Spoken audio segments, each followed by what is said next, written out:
We live in an age obsessed with categorization.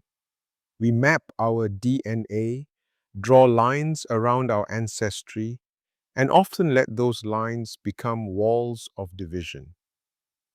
But when we look at our reality through the dual lenses of modern population genetics and classical Islamic metaphysics, those boundaries dissolve. We are not accidents of material forces.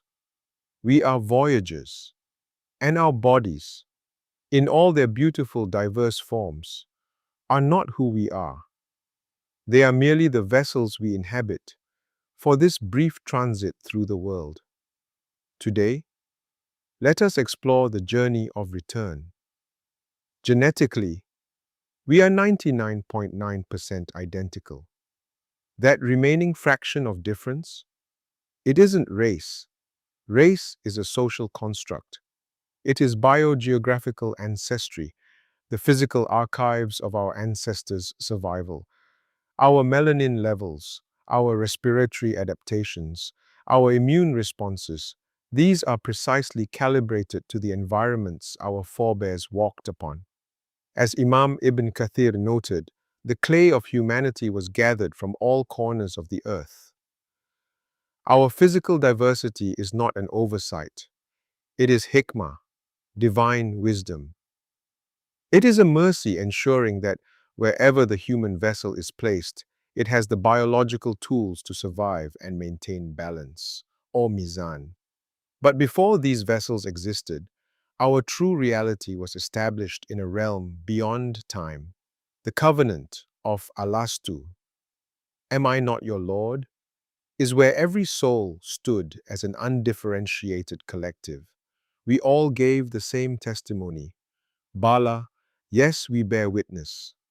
Imam al-Qurtubi explains that this event established our capacity for intellect and moral accountability. This primordial testimony is embedded in us as the fitrah, a natural disposition to recognize the divine. Think of it as a homing beacon.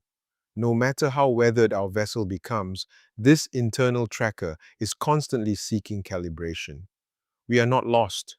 We are simply feeling the homesickness of a soul longing for its original dock. Once we descend into the physical world, we don't sail alone. We are manned by an internal crew. The Ruh, the spirit, is our captain. The Aql, our intellect, is the navigator. The Qalb, the heart, is the rudder, sensitive to the winds of desire. And the Nafs, the self, is our engine room. The spiritual struggle is simply the task of training the engine room to serve the captain. If we ignore our captain, or if our navigator is blinded by the demands of the engine room, we shipwreck on the reefs of material distraction. The map we use to avoid these reefs.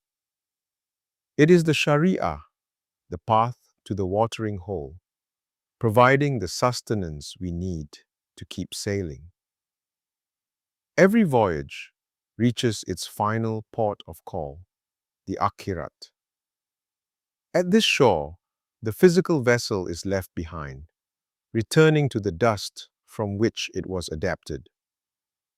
The crew disembarks, carrying only their cargo, their amal, deeds, and their bakalan, provisions. The scales, the mizan, do not weigh fame or worldly achievement. They weigh the sincerity, the ikhlas of the heart. A quiet, sincere act can weigh heavier than a massive public monument. It is this weight of sincerity that grants us passage to Dar al-Salam, our true home. The genetic markers we carry, the languages we speak, the environments we inhabit, these are the context of our journey, not the destination. When the journey ends, the differences in our vessels fade, leaving only the soul. Let us navigate faithfully.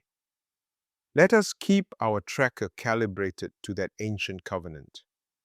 And let us arrive at our final port with a qalb salim, a sound, pure heart.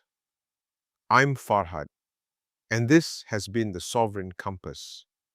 Stay purposeful and keep your gaze on the horizon.